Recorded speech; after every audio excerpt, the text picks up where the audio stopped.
본회 자문위원장이신 이철규 위원장님을 여러분께 소개해드립니다.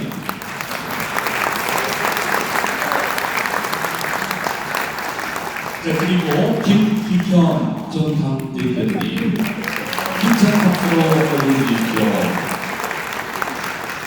각종 오신 순서로 기준해서 소개를 해드림을 이었을 줄 믿습니다. 벌써 방송 선거 개정회에서 상대 진영은 온 총력을 기울이고 있습니다. 거기에 큰 책임을 맡고 휘 전선에서 이 과학의 활동을 할 김장겸 국민의힘 우리끼리의 의원 현재부시사가 함께 전해드리고요. 이달희 의원님께서도 함께 자리하고 있습니다. 어서 오시죠. 그리고 앵커 출신의 신동욱 의원님도 함께 자리하고 있습니다. 어서 오시죠. 서초에서 의장 활동을 시작했습니다. 대구의 권용진 의원님도 증방차를 했네요. 어서 오시죠. 환영합니다. 그리고 전 국회의원으로 또 인천에 오늘을 만들어 안상수 전 의원님도 같은 테이블에 자리하고 계시고요. 그리고 가산골대단 이사장 이재 전 의원님도 함께 자리하고 있습니다. 오른쪽 앞에 인사드리고요. 왼쪽 앞에 있는 박혁규 전 의원님도 함께 자리하고 있습니다. 우리 도봉의 영원한 청년 김선동 전 의원도 함께 진행하고 있습니다. 그리고 이번에는 전 지자체장 타주를 이끄시는 이재용 전 타주시장님 일찍부터 자리했는데 뒤쪽에 있을 거예요. 조강한 전 남양주 시장님도 같은 대열에 우리 함께 하고 있고요. 서장훈 전 서울시 부시장님도 오늘 함께 자리하고 있음 확인했습니다. 박수 한번 크게 보내주시기 바랍니다. 강연위원장님들 함께 소개하겠습니다. 이번에 정말 큰 고군분투하셨죠. 늘 우리의 근거는 이분께 이어질 겁니다. 여러분, 우리의 자랑스러운 대한민국 경찰 출신의 정용선 당협 당진위원장님 함께 인사드리겠습니다. 자, 그리고 석국행 화성병 위원장님께도 박수를 함께 보내드립니다. 그리고요. 청량주 경기 광주시 이끌고 계신데 오늘 오셨죠. 그리고 김필래 우리 여전사 고향의 당협위원장께도 박수를 힘차게 보내주시기 바랍니다. 자, 그리고 김용호 서울시의회 대님들 일찍부터 함께 또 열심히 우리 국민을 위해서 뛰고 계시고요. 이 밖에 또 여러분 함께하고 계시고 끝으로 오늘 이 자리에 여러분 정하고 이 포럼 소중히 준비한 이영수 세미준 회장 여러분께 인사드리겠습니다. 우리 세미준을 위하여 여기 소개했습니다만 적절한 경우 또 소개를 해드리도록 하겠습니다. 끝으로 가장 귀하신 분만 남겨놓고 있습니다. 묵묵히 앉아서 박수를 보내주신 우리 세미준 동지 여러분들이 가장 큰 비밀입니다. 힘찬 함성의 박수를 보내주십시오.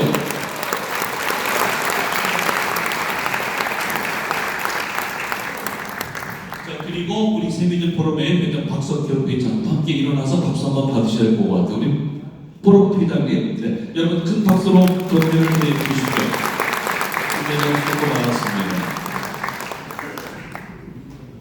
자, 오늘 현재 기온이 지금 9도 정도 지나가고 있습니다. 어제 기상청 발표 들으셨죠? 내일은 날씨가 아침부터 온화해서 세미준 조창으로 가기 좋은 날씨가 될 거라고 그렇게 기상청 발표를 들었는데 딱 맞는 것 같습니다. 기쁜 마음을 담아서 이철규 세미준 포럼 자문위원장께서 이 아침 여러분과 함께 환영의 인사 함께 나누겠습니다. 여러분 큰 박수로 격려해 주시기 바랍니다. 이 와중에 우리 조규수 의원님도 함께 자리하고 있네요. 박수로 환영합니다. 어서 오십시오. 네, 안녕하세요. 오신 분들 다 환영드리고요. 이른 아침에 오셔온 서울시장님을 모시고 우리 서울시의 미래, 또 대한민국의 미래에 귀한 자리를 마련했습니다. 긴 시간은 우리 시장님의 말씀을 듣는 것으로 하고요. 저는 이 자리에 계신 모든 분들께 오늘 하루는 물론이고 앞으로 늘 좋은 일만 가득 있으시라는 이 감사와 축하의 인사를 듣는 것으로 끝내겠습니다. 시장님 오늘 좋은 말씀 잘 부탁드립니다. 감사합니다.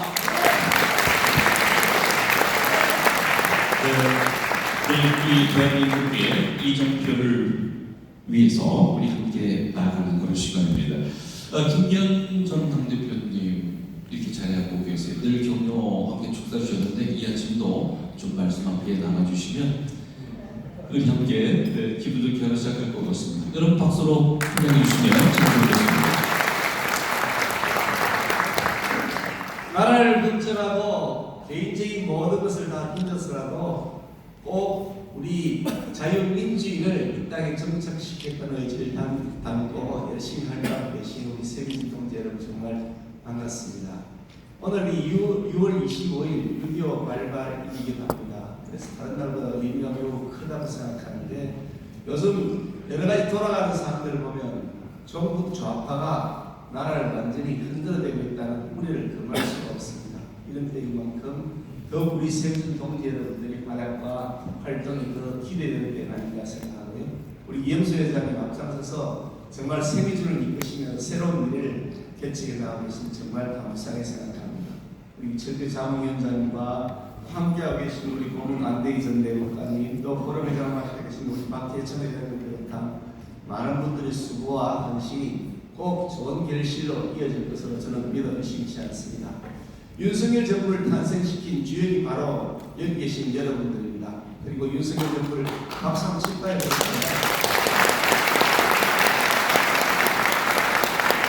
이렇게 저렇게 말들이 있지만 그러나 윤석열 정부는 반드시 성공할 것이고 성공해야 하고 그렇게 성공할 수 있도록 뒷받침해 주실 분들도 바로 여러분들이라고 저는 확신하고 있습니다.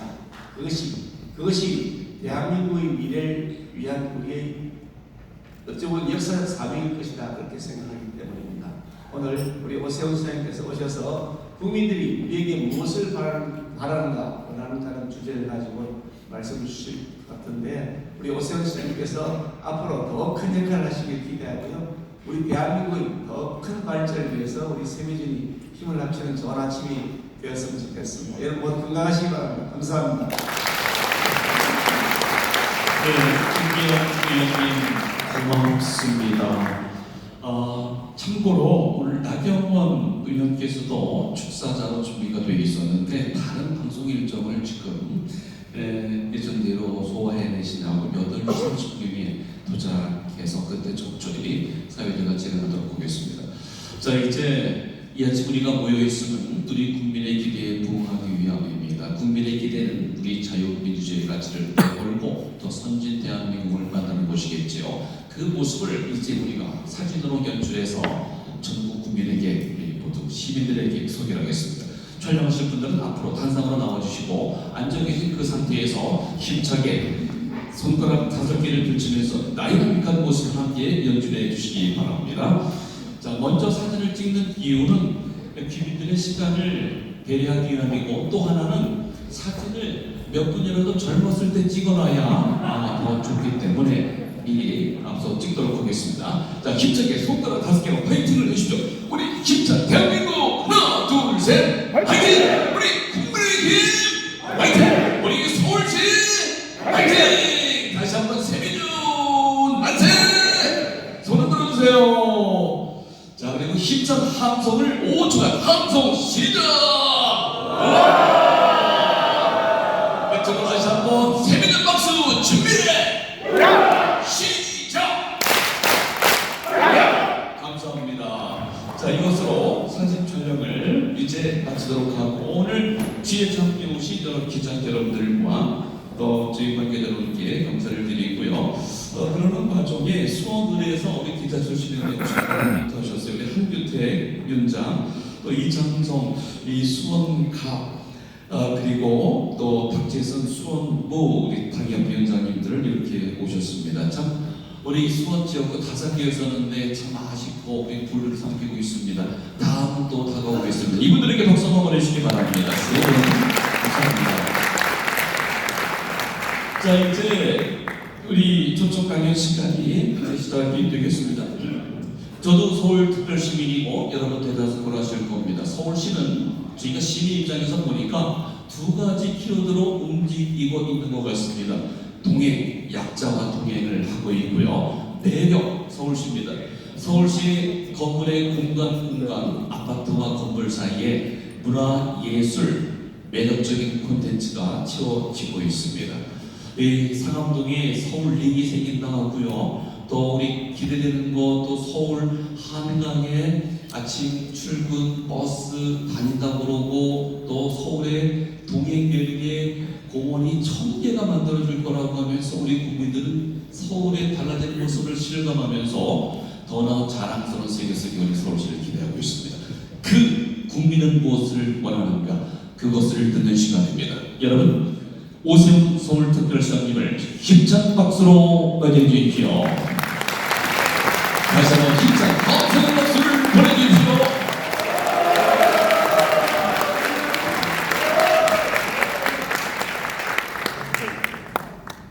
예, 우리 세미준의 기세가 대단합니다.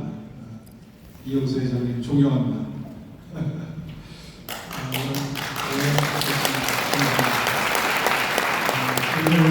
우리 사회자 김병찬 아나운서 정말 명불허전입니다. 아주 유쾌한 분위기를 금방 만들어내시네요. 날씨도 좋고 이른 아침에 이렇게 다 함께 해주신 여러분들 정말 감사한 마음인데 어저께 1차 전지업체에서 참변이 있었습니다. 그 참변을 보면서 그리 오래되지 않은 과거에 우리도 독일로 중동으로 돈 벌러 떠났던 시절이 생각이 났습니다.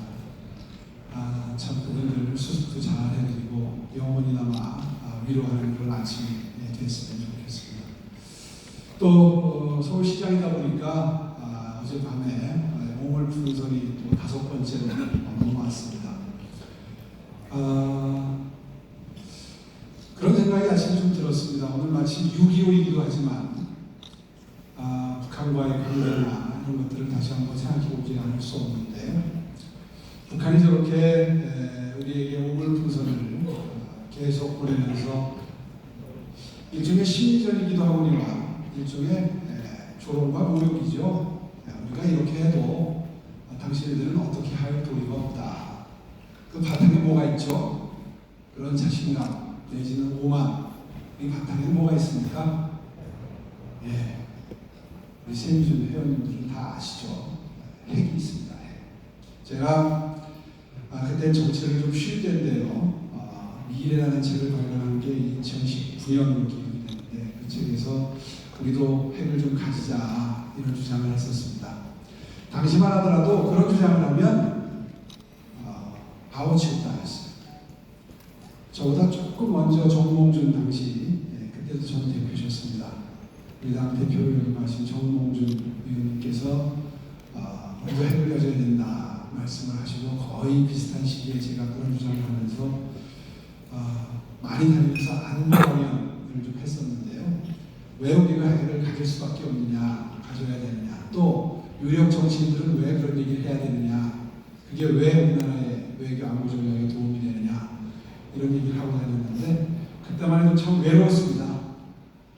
이미 북한은 핵을 개발해서 소형 경량화를 시작을 했을 때거든요. 근데 그때 제가 우리가 핵을 가지지 않으면 핵 그림자 효과라는 게 있다.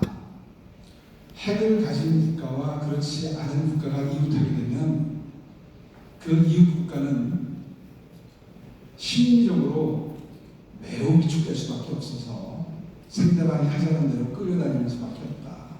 종국적으로는 핵을 개발할 수밖에 없을 것이다. 이런 얘기를 참 많이 하고 다녔는데 오늘 아침에 다시 5번째 오물 풍선을 보면서 또다시 그런 생각을 할 수밖에 없었습니다. 오늘 아침에 조선일보 사설을 보니까 이제 더 이상 핵 개발 문제를 미룰 수 없다. 후손들에게 주실 수 있는 것이다. 이런 취지의 말씀으로 마무리하는 걸 봤는데 나토식 핵 보기도 그렇고 가능한 얘기죠. 전술핵 대체될지도 그렇고 다 가능한 얘기지만 일단 핵과 관련해서는 우리가 원자력 발전을 하고 있기 때문에 핵을 좀 고도화해서 잠재력을 일본 수준으로까지는 끌어올려 놓고 봐야 된다. 아마 미국 대선 결과가 어떻게 될지 모르겠습니다만 트럼프가 당선이 되면 그쪽 방향으로 급물살을 탈 가능성도 없지 않아 보입니다. 특히 요즘에 동러 밀착 관계가 이루어지면서 한반도를 둘러싼 4강의 안보 여건이 요동을 치고 있습니다. 중국과는 다소 갈등 국면으로 들어가는 것 같고요. 북한이요. 아마 자동 군사계획 조약 때문에 중국이 굉장히 너버서진 것 같습니다. 이런 상황들이 하나하나 신경이 쓰이지 않을 수 없는데 오늘은 제 신분이 서울시장이니만큼 서울시의 시정에 초점을 맞추어서 그러나 이 자리에 함께하신 우리 세미주 회원 여러분들은 거의 대부분 이 땅의 자유, 가장 중요한 가치다. 이걸 신봉하시는 자유, 우파, 또 우리 당의 당원들도 많이 계시고요.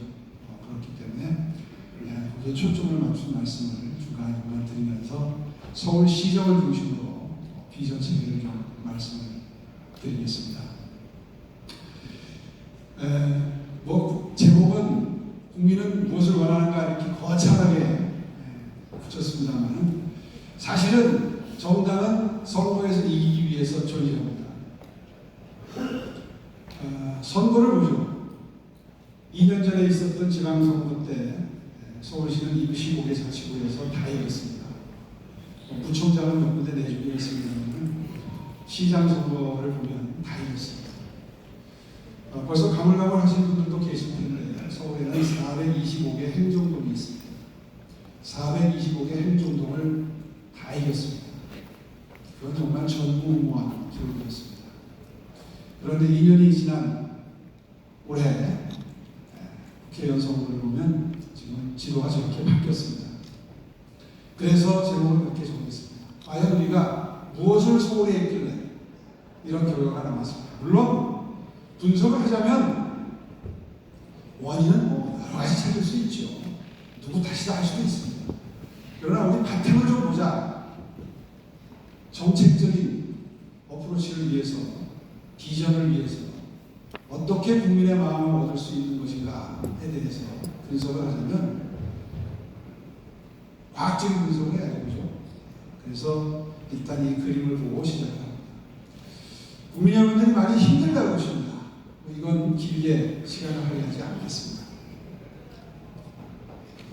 우리 당 특히 보수, 우파, 자유를 신봉하는 분들 굉장히 익숙한 단어입니다. 아마 이 자리에 함께하신 우리 세미주 여러분들은 여기에 써놓은 한 20, 30개 단어가 우리의 가치라고 생각하는 분들이 여기 많으실 겁니다. 이건 유심히 보십시오. 다 여러분들이 좋아하는 단어입니다. 근데 저는 오늘 이 자리에서 이걸 이제는 좀 초점을 바꿀 필요가 있다는 도발적인 주제를 제기하고 싶습니다. 먼저 양극화, 상대적 박탈감 얘기를 좀 하겠습니다. 우리 통계 수치를 보면요, 나라가 조금씩 미래를 향해서 잘 가고 있습니다. 한번 보세요, 수치를. 오른쪽에 저소득층 조금 줄었죠? 몇 년 사이에. 중산층과 고소득층 미세하지만 조금 늘었습니다. 국가가 잘 가고 있는 겁니다. 그런데 많은 국민들이 굉장히 심적으로 힘들어합니다. 그 이유는 바로 상대적 박탈감 때문입니다. 여기 보시는 것처럼 중산층이 아까 보시는 것처럼 탄탄하게 형성이 돼서 조금씩 늘고 있는데 그 중산층 중에 나는 하위층이다라고 생각하는 분이 절반 정도입니다. 바로 이게 심리적으로 상대적 박탈감을 느끼기 때문이죠. 나는 강하다고 느끼는 겁니다. 계층 이동 가능성에 대해서 어떤 인식을 하고 있느냐를 보면 위에 빨간 줄과 파란 줄 자식 세대, 본인 세대라고 분류되어 있죠. 많은 분들이 계층이동 가능성에 대해서 매우 가능성을 낮게 생각합니다. 그런데 그 와중에도 본인은 그래도 좀 나아질 수 있다고 생각하는데 내 자식 세대는 나아지지 않을 것이다. 거의 옆으로 쭉 평행을 그리고 있죠. 미래를 낙관하지 않는 겁니다. 청년들이 느끼는 불평등은 더 심합니다. 왼쪽에 분홍색 부분을 보시면 지난 10년, 앞으로 10년 어떻게 예상하느냐. 매우 심각해졌다, 불평등이. 또 앞으로 10년 또 매우 심각해질 것이다. 이렇게 봅니다. 요즘 젊은 사람들한테 빈부격차의 원인을 물어보면 대답은 거의 이동성 똑같다고 합니다. 부모가 부자면 부자고 부모가 가난하면 가난하다. 이 자리에 함께 하신 여러분들, 우리 세대는 그렇지 않았습니다. 부모님은 다 가난했죠. 저도 가난하게 컸습니다. 그런데 저는 한 번도 그렇게 생각해 본 적이 없어요. 내가 노력하면 잘 살 수 있다고 생각했어요. 우리 청년일 때는 다 그렇게 생각하고 열심히 뛰었어요.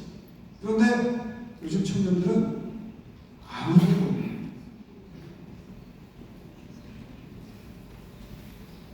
청년층이 느끼는 불평등의 핵심 원인은 자산과 소득입니다. 이게 부모님 거죠. 앞이 캄캄한 겁니다. 그러니까 사회를 보는 눈이 밝을 수가 없죠. 미래적인 수가 없습니다. 이 그래프는 더 많은 걸 시사합니다. 빈부격차 그래프인데요. 밑에 하위 50%가 한 23% 정도 가지고 있다가 시간이 흐르면서 최근에 한 15% 정도까지 낮아지는 걸 볼 수 있습니다. 붉은색 그래프는 상위 10%가 가진 부인데요. 35% 언저에서 시작해서 지금 한 47, 8%까지 올라와 있습니다. 그러니까 상위 10%가 북부의 50%를 가지고 있는데 하위 50%는 북부의 20%도 가지고 있지 못하다. 이렇게 되니까 국민들의 정치 성향이 극단화될 수밖에 없는 겁니다. 내 살아생전에 나는 저기까지 못 간다. 내가 그런 건 참을 수 있는데 내 자식들도 저기까지 못 간다. 그러면 세상을 보는 눈이 어떻게 되겠습니까? 가슴 속에 의원이가 질 수밖에 없죠. 여러분, 제가 약자와의 동행을 강조합니다. 근데 우리 당에서 저를 가끔 좌파라고 합니다. 제가 좌파라서 그런 주장을 합니다. 심지어는 제 고향을 호남이라고 합니다. 그게 어떻게 연관이 되는지 잘 모르겠는데 제가 이 민감한 얘기를 오늘 이 자리에서 꺼내는 것은 이 자리에 우리 당원 동지 여러분들이 많이 계시기 때문입니다. 저는 10대 조 이상 우리 친가족 대조 식수탕과 서울에서 살았습니다. 명민동이라고 좀 누가 그러시는데요. 저희 선사는 용인 이천에 분소가 있습니다. 제가 태어나기를 호남에서 태어났으면 선산이 경기도에 있을 리가 없죠. 외가는 상주입니다. 그래서 양재원 회장님 불과 몇 개월 전까지만 하더라도 당신 보는 그 형 호남이지 저한테 그랬어요. 아, 우리 경상북도에서는 다 그렇게 알고 있어. 이제 완전히 거두신 것 같아요. 요즘에 저를 보시는 눈빛이 부드러워지셨어요. 아니, 제가 왜 국민의힘에서 신한국당에서 그 당에서 정치를 시작한 지 지금 한 30년 가까이 됐는데 제가 왜 좌파 소리를 들어야 되고 당신 고향이 뭐냐 이런 식의 이걸 왜 제가 지금 설명을 해야 됩니까? 왜 갑자기 약자동행 얘기하다가 제가 좌파 얘기를 했냐면요. 우리 정당 정책에 그렇게 들어있어요. 약자동행 하자고. 근데 왜 약자동행 강조하면 좌파가 되냐 말이에요.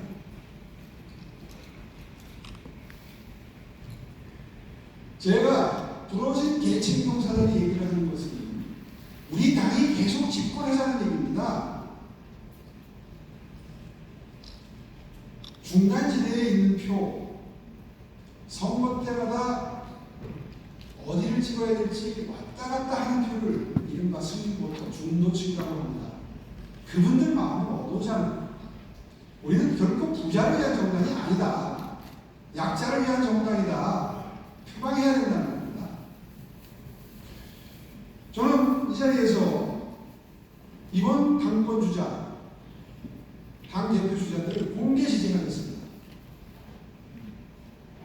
특정을 지지하겠다는 게 아니고요. 약자와의 동행을 앞으로 우리 당의 가장 중요한 핵심 가치로 놓겠다는 분을 지지하겠다는 겁니다. 그래야 실권 가능성이 생기는 겁니다.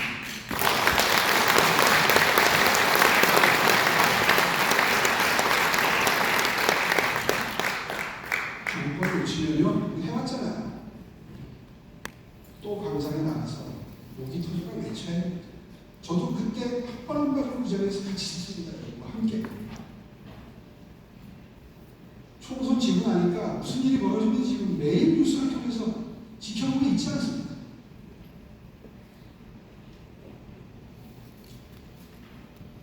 우리가 얼마나 심리적으로 박탈감을 느끼는지를 한번 통계자료를 통해서 보겠습니다.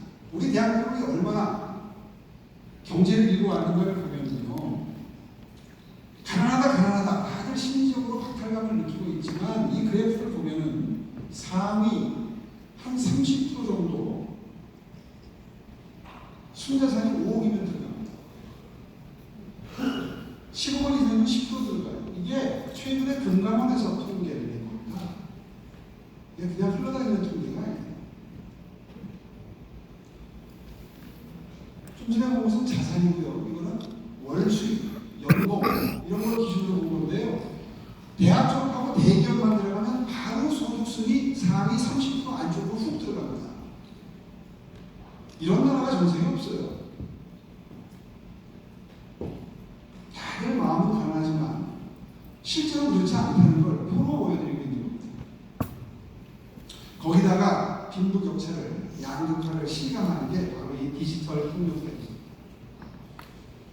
이제 ICT에서 디지털 트랜스포메이션의 시대를 거쳐서 AI제이션 시대로 접어들었습니다. 요즘에 엔비디아 주가 보고 계시죠? 그러다 보니까 일자리가 줄을 수밖에 없고 불안해요. 새로 직업교육 안 받으면 버틸 수가 없습니다. 그런 상황이기 때문에 더욱더 약자와의 동행이 필요합니다. 좀 이따가 다시 설명드리겠습니다. 이런 양반들이 세계적인 부호들인데요. 이 사람들이 지금 기본소득 얘기를 합니다. 그런데 기본소득이나 어려운 사람들 돕자는 얘기, 이 사람들이 복지를 연구를 해서 하는 얘기가 아니에요. 저는 그렇게 봐요. 기본적인 소득이 있어야 자기네 회사 물건을 사주죠. 아마 이분들도 깊이 있게 연구를 하면 기본소득이 해법이 아니라 좀 이따가 제가 설명드리는 우리 당식의 복지정책, 안심소득이 해법이라는 걸 아시게 될 겁니다. 어쨌거나 이런 식의 이야기들이 설득력을 얻고 있어요. 그리고 사실 맞아요. 돈을 벌죠. 자본소득을 이길 수가 없어요. 노동소득이. 그래서 아까 말씀드린 대로 많은 국민들이 좌절을 하고 있습니다. 우리는 지금 민주당 대표를 하고 있는 이재명 대표를 정말 도덕적으로 보나 여러 가지 측면에서 지도자감이 아니라고 생각하죠. 그렇죠? 그런데 왜 국민의 절반 가까이가 거의 대통령 만들어줄 뻔했습니까? 아마 우리는 놓이면 참 이상하다. 어떻게 저런 사람을 지지할 수 있지?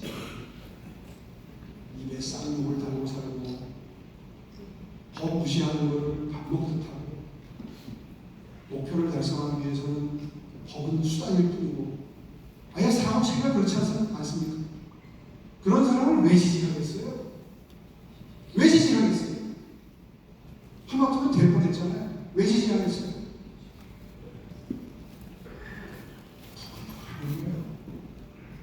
세상을 바꾸고 싶은 거예요.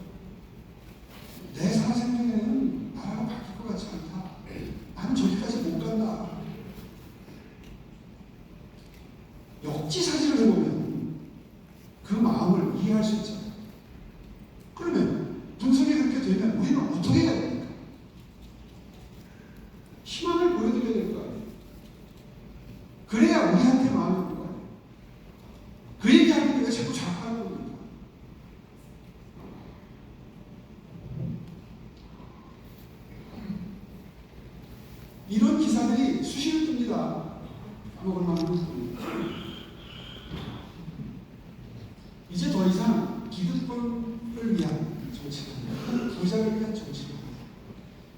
민주당이 우리한테 적도시는 프레임입니다. 그렇죠? 깨야죠. 그래서 저는 주장을 합니다. 서울시는 희망을 만들고 있습니다. 서울시는 유능함을 보여드리고 있다고 자랑합니다. 오늘 한번 보여드리겠습니다. 정치가 대한민국을 바꿀 수 있다. 아직은 희망을 품고 있는 국민들에게 뭘 보여드려야 되느냐. 우리는 국민소득 3만 5천 달러의 대한민국을 만들었다고 자부합니다. 그렇죠? 어저께 동학문광장에서 영원한 화합 한마당이 있었습니다. 그 자리에 우리 이철우 지사님, 또 김영록 지사님, 영남은 경제를 이루고 호남은 민주화를 만들었다. 오늘날의 대한민국은 영원함에 많은 역할을 했다. 이런 말씀을 많이 하셨습니다. 그런데요, 이제 앞으로 우리 당이 대한민국은 경제도 발전시켰지만 어려운 사람들 보듬고 미래로 가는 비전도 우리 당이, 민주당이 아닌 우리 당이 한다. 이걸 만들어내면 정권 재창출 어렵지 않습니다.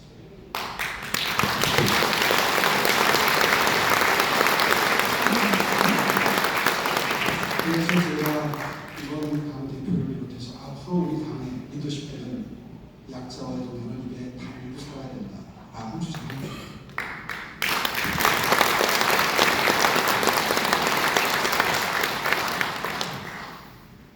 제가 표를 한번 그려봤습니다. 아버지의 마음, 어머니의 마음이라고 표현해봤는데 우리 당은 왼쪽에 회색으로 표시된 이런 가치를 신봉하면서 지금까지 대한민국을 읽어왔습니다. 이제 어머니의 마음을 좀 가져보면 안 되겠느냐. 같은 얘기입니다. 사실 국가 발전을 얘기하는 것을 이제 국민의 행복을 좀 얘기를 해야 될 때입니다. 경쟁력만 얘기하지 말고 사회의 질서적 얘기를 해야 된다는 뜻이죠. 안보를 얘기하는 것도 중요하지만 국민의 안전도 중요합니다. 두말할 필요가 없죠.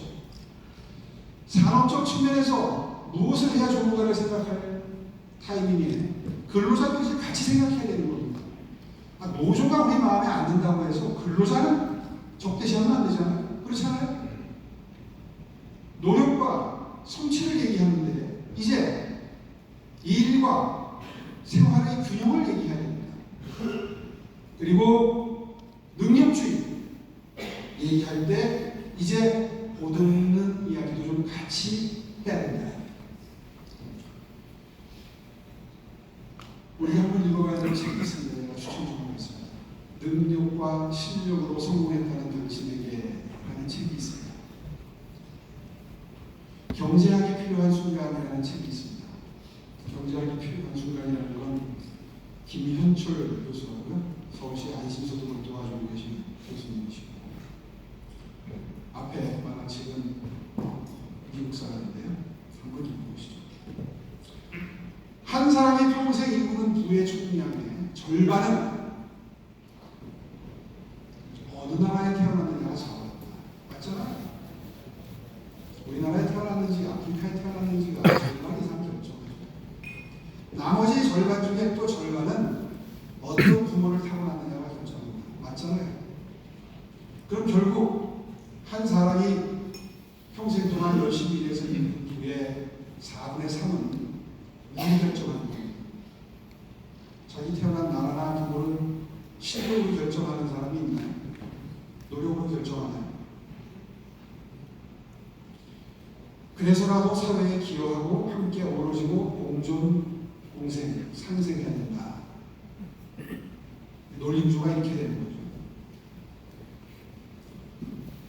계층 이동사다리를 복원하겠다는 정당 아마 표가 갈 겁니다. 제가 아까 말씀드렸지만 이게 우리 당만 왜 있어요? 저 혼자 죽불하게 주장하는 게 아니라는 말씀입니다. 이제 서울시장 동현의 모습으로 돌아와서 동행 말씀을 좀 드리겠습니다. 서울시의 비전은요, 동행 매력 특별시입니다. 동행은 약자와의 동행의 약자입니다. 짧은 시간에 이걸 다 설명드릴 수는 없습니다. 그래서 몇 개만 골라서 일단 시간 되는 대로 한번 설명을 드리겠습니다. 요 빨간 표시 한 번만 잠깐 보겠습니다. 안심소득인데요.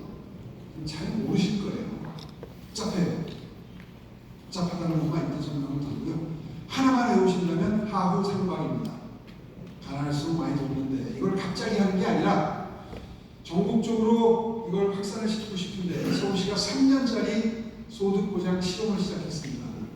지금 한 절반 이상 왔는데요. 지금 중간 성과를 오늘 한번 보시겠습니다. 서울시가 저소득층을 대상으로 안심소득 지원을 시범 운영하고 있습니다. 이 지원 대상자들의 근로소득에 어떤 변화가 있었는지 김민혁 기자가 짚어봤습니다. 근로소득이 늘어났다고 지원 대상에서 바로 빼지 않고 지원 금액을 줄여나가는 방식인데 근로의욕을 꺾지 않아 대상자 4.8%가 지원을 받지 않아도 될 정도로 소득이 늘었다는 서울시 설명입니다. KBS 뉴스를 작년 말에 나왔던 걸 보셨고요. 이게 현재의 복지제도입니다. 복잡한 설명 다 뺄 테니까 미리부터 쫄지 마세요. 이게 기초수급자 제도고요. 이게 서울시에서 지금 1년 반, 2년째 실험을 하고 있는 안심소득 프로젝트입니다. 간단히 말해서 이 분홍, 붉은 부분, 주황색 부분이 정부가 도와주는 거고요. 밑에 부분이 자기가 버는 겁니다. 그러니까 111만 원을 자기가 벌면 39만 원을 보태주는 건데요. 이런 장점이 있습니다. 기초수급자가 한 번 되면 일을 안 해요. 못해요. 일했다가 돈 벌면 자격이 나가요. 안 하죠. 근데 이 제도는 일을 하게 만들어요. 아까 보신 대로 자기 한 거에도 일정 부분을 보태줘서 결국은 자기 번 것과 나라에서 도와준 걸 합하면 총량이 일을 많이 할수록 이익이 되도록 설계가 되어 있어요. 그래서 근로소득은 지난 1년 반 동안 실험을 해보니까 20%가 늘었고요. 기초소득자에서 탈피한 비율이 5%, 4.8% 정도 됩니다. 이건 학자들은 획기적이라고 해요.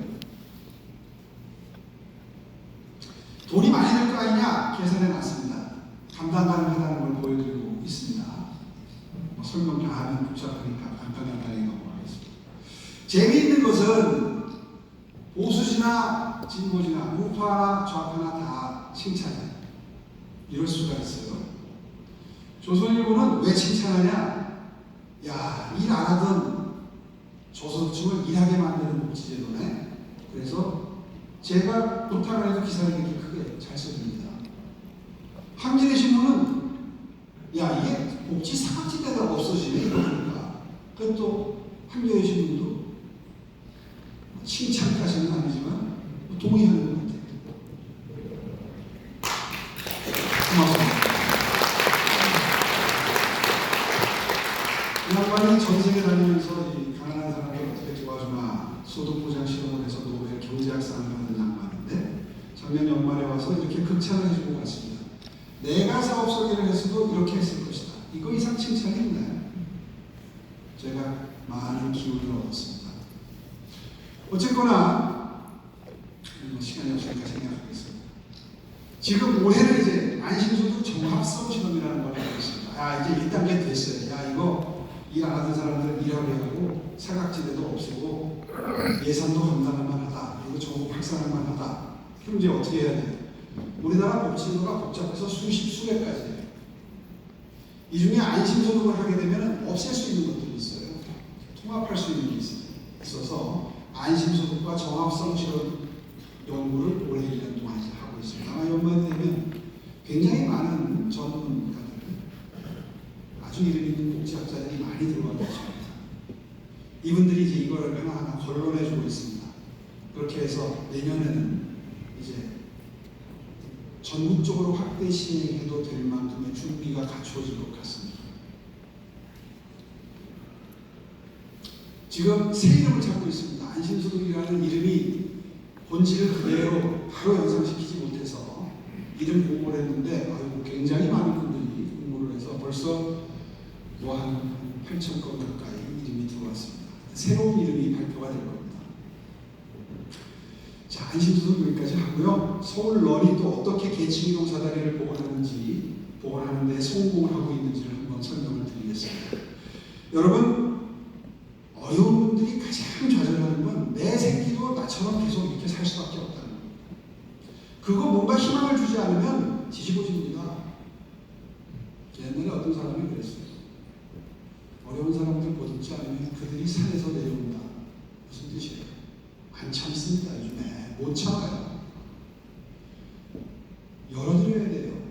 스타트 라인에는 공정하게 세워드려야 돼요. 그래서 누구라도 열심히 노력하면 나도 잘 살 수 있는 나라를 만들어 놔야, 그래야 안정적으로 미래로 갑니다. 나라가 흔들리지 않고 갑니다. 이상한 사람을 저도 생각하지 않습니다. 그래서 시작한 게 서울론입니다.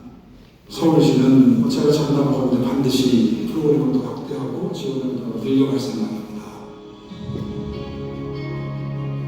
공부를 하면서 아이가 성적만 오르는 게 아니라 이제 공부가 자신감이 생기니까 아이가 달라지고 일상도 달라지고 소도 달라지고 학교에서 생활하는 것도 달라져서 중학교 2학년이 돼서는 그 학교 끝장 선거를 나가게 되는 거예요. 원래 그런 애가 아니거든요. 그냥 조용히 학교 다니고 나면 갑자기 이제 학교 부회장이 돼서 굉장히 큰 변화라고 제가 생각하고 있어요. 그리고 이제 공부에 재미가 생기니까 좋아하게 되고 열심히 하다 보니까 더 공부하고 싶은 게 생기고 하니까 이제 서울과학고 연대교육을 자기 가고 싶다고 지원을 해서 이제 시험도 보고 해서 학교에서 다니고 있어요.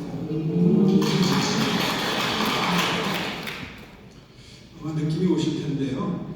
이렇습니다. 지금 대학 입시가 모든 걸 결정하는 나라에서 사교육이 막강한 영향을 미치는데, 어떤 집 아이는 한 달에 10만 원 학원비도 없습니다. 어떤 집 어린아이는 100만 원, 1000만 원도 쓰죠. 그게 어떻게 공평하겠습니까? 대학 들어가는데 공평하다고 할 수 있나요? 아버지 재력이 대학을 잡아야 나라가 되어버렸잖아요. 그래서 서울시는 강남에 누구라도 다니고 싶어하는 학원의 강의를 인터넷으로 무료로 듣게 해줍니다. 지금 현재는 중위소득 50%를, 그러니까 밑에서부터 4분의 1이죠. 가정형편이 어려운 집 아이들 중에 공부를 하겠다는 아이들은 전부 좋은 대학 들어갈 수 있도록 만들어주겠다. 어떻게? 메가스터디 같은 누구라도 듣고 싶어하는 강의를, 인터넷 강의를 무료로 듣게 하고, 교재대가 비싸요. 다 됩니다. 선생까지 붙여요. 멘토라고 그러죠. 대학생, 대학원생들은 과목당 하나씩 붙여줍니다.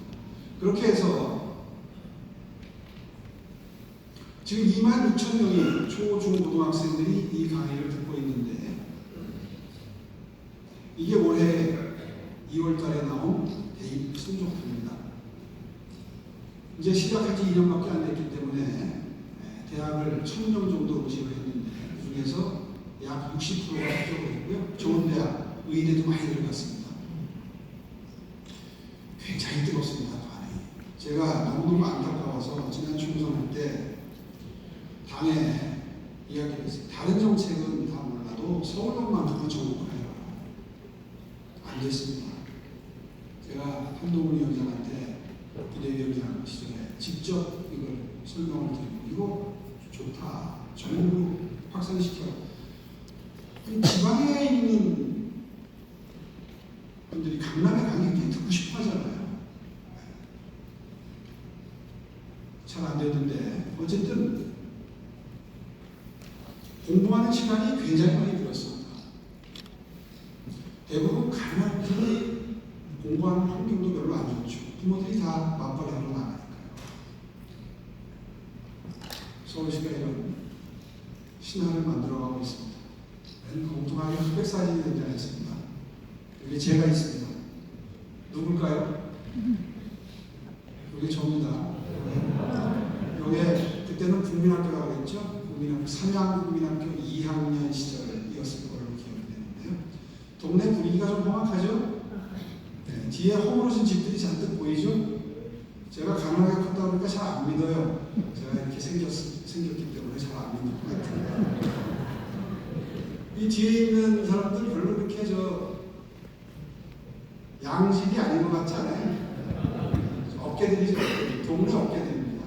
이게 어떻게 사진이 남아있어가지고, 우리 사촌형이 얻어 입어가지고 옷은 멀끔합니다만, 동네는 그렇게 학고방촌입니다. 옛날에 판자집 학고방촌이라고 했죠. 제가 이렇게 컸기 때문에 서울론에 더 집착하는지도 모르겠어요. 적어도 공부만 잘하면 팔자 밝아질 수 있다. 이거 굉장히 중요합니다. 그거 하나만 잘해도 저는 정권 재창출 가능하다고 생각합니다.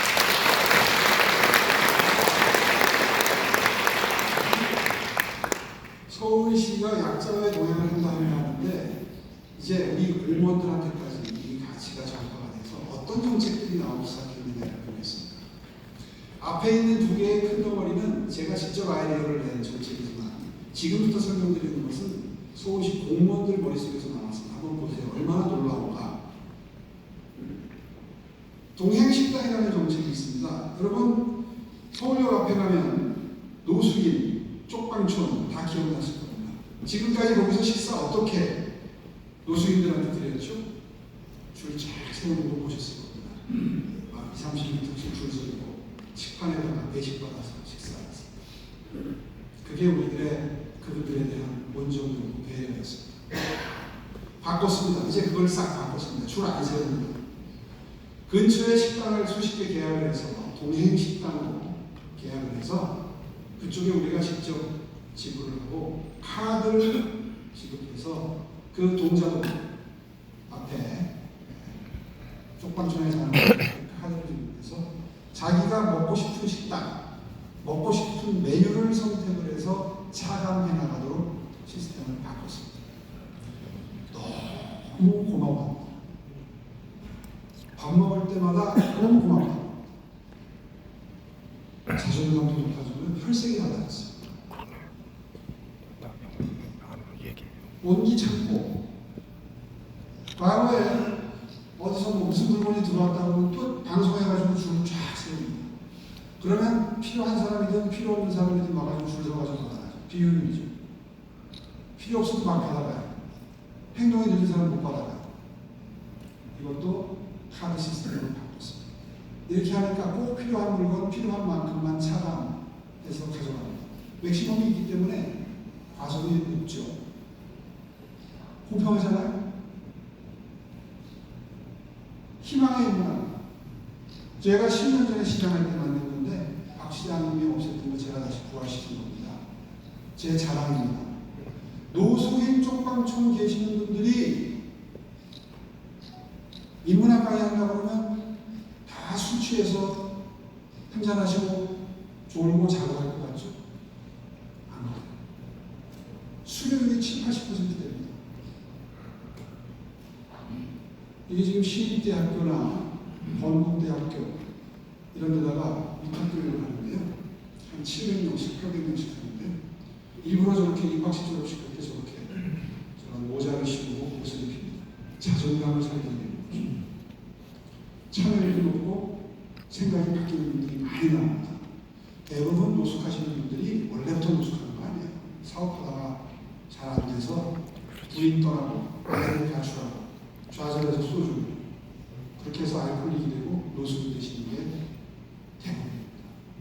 다시 한번 해보겠다는 의욕을 북돋우는 게 이게 진정한 민주주의 하는 거죠. 제가 대표적인 거 몇 개 보여드렸는데요. 이렇게 진심을 다한 정책들을 서울시발로 전국으로 확산해야 된다고 저는 생각을 하고요. 그 대표적인 게 약자동행 지수입니다. 전 세계 최초입니다. 약자동행 정책, 다시 말해서 복지 정책들이 한 50개 되는데 세 분류하면 이 50개를 전부 지표로 관리하겠다는 겁니다. 여기에 경영하신 분들 계실 겁니다. 피터 드러커가 그런 말을 했죠. 수치화하지 않으면 관리할 수 없다. 관리하고 싶으면 수치화해라. 계량화해라. 50개 지표를 전부 지표를 만들었습니다. 2022년을 내려놓고 그 이후에 예산이 늘든가 일하는 인수가 늘든가 뭘 하면 지수가 올라가겠죠. 아니면 떨어지겠죠. 며칠 전에 지난주에 발표했습니다. 작년에 비해서 재작년에 비해서 작년에 뭐가 올라가고 있는 거죠. 전 세계 최초의 시도를 서울시가 하고 있습니다. 저는 이거 정복해야 된다고 생각합니다. 이게 지난주에 발표한 약자동행 지수 1년 생존입니다. 자, 지금까지 뭐 주거 문제도 있고 드릴 말씀이 많은데 한 시간 내에 어떻게 다 말씀드리겠어요. 대표적인 거 몇 개 보여드리면서 서울시가 얼마나 진심을 담아서 구호가 아닌 정책을 통해서 저소득층에게 희망을 드리고 미래를 드리고 적어도 출발선에는 같이 세우겠다고 하는 의지를 보여주는 정책 몇 개를 생각합니다. 아마도 이런 서울시의 노력이 당에 의해서 채택이 되고 그리고 정부화된다면 굉장히 크게 도움이 될 거라고 생각합니다. 지금부터는 매력 부분입니다. 매력은요, 제가 10년 전에는 좀 고지식해서 딱딱하게 설명했습니다. 도시 경쟁력은 쉽게 풀면 이런 겁니다. 한 도시로 살아러 오고 싶고 투자하러 오고 싶고 구경하러 오고 싶으면 그 도시는 부자돼요. 풀 수밖에 없죠. 그거를 도시 경쟁력이라고 하는데 그걸 살짝 매력이라는 표현으로 바꿨습니다. 뭐 많이 있지만 오늘 시간이 없으니까 이것도 몇 개만 설명을 드리겠습니다. 아시아의 경제허브를 만드는 전략. 서울에는 이미 제조 공장이 없습니다. 그래서 뭐 양재 AI, 수서의 로봇, 홍릉의 바이오, 여의도의 금융 뭐 이런 식으로 산업 직접지들이 있어요. 이런 데를 클러스터로 만들어서 경제를 이루고 가는데 그 핵심은 이겁니다. 4대 첨단 산업과 5대 창조 산업. 우리 세미주 회원 정도 되면 설명이 필요 없을 것 같아서 그림만 보고 넘어갑니다. 서울시의 경제 전략이고요. 저는 이게 앞으로 10년 뒤에 대한민국 경제 지도라고 생각합니다. 이렇게 갈 수밖에 없어요. 그냥. 그걸 가능하기 위해서 꾸준히 많은 투자를 해오고 정책을 발표해 왔는데 바로 며칠 전에 대학을 중심 공간으로 하는 경제 전략을 발표했습니다. 사실은 우리나라는 인적 자원으로 여기까지 왔죠. 이제 AI 시대에는 더 중요해집니다. 한 명의 천재가 수천만 명을 먹여 살리는 AI 시대가 왔어요. 일론 머스크 한 명이, 젠슨 황 한 명이 수억을 먹여 살리죠. 경제를 쥐었다 폈다 합니다. 그래서 청년 취업 자율학교라는 걸 만들어서 설명하면 다 재미있는데 매우 성공 사례입니다. 이것도 정복해야 됩니다. 이겁니다. 아무리 시간 없어서 설명을 좀 해야 되겠네요. 대학을 졸업하고 바로 취업이 안 됩니다. 대부분은 몇몇 과만 제외. 그래서 그 훈련을 시켜주는 청년 취업 자율학교를 25개 자치구에 하나씩 만들고 있습니다. 지금 15개 만들었고 다 만들어지면 연간 4,000명을 취업시킵니다. 취업률이 한 70~80% 됩니다. 저출생 대책, 오늘 저출생 대책은 내용이 없습니다.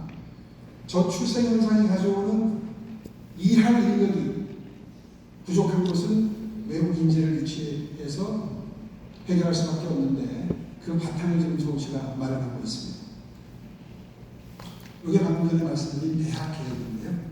대학의 최첨단 학과를 만든다 그러면 묻지도 않고 용적률 높이지 않을 다 푼다고 발표를 했습니다. 이게 얼마나 획기적인 건지 잘 생각이 안 나죠. 그동안에 반도체학과, AI 학과를 만들어야 되는데 강의실이 없어요. 기자재 넣을 공간이 없어요. 하소연자가 들어요. 그래서 다 풀었습니다. 첨단학과 만든다 그러면 교육부가 정원을 줘야 되지만 정원을 줘도 공간이 없어요. 그래서 이런 획기적인 혁명적인 조치를 단행한 겁니다. 인베스트 서울 서울투자청을 만들었고요. 최근 외국인 직접 투자 성적표입니다.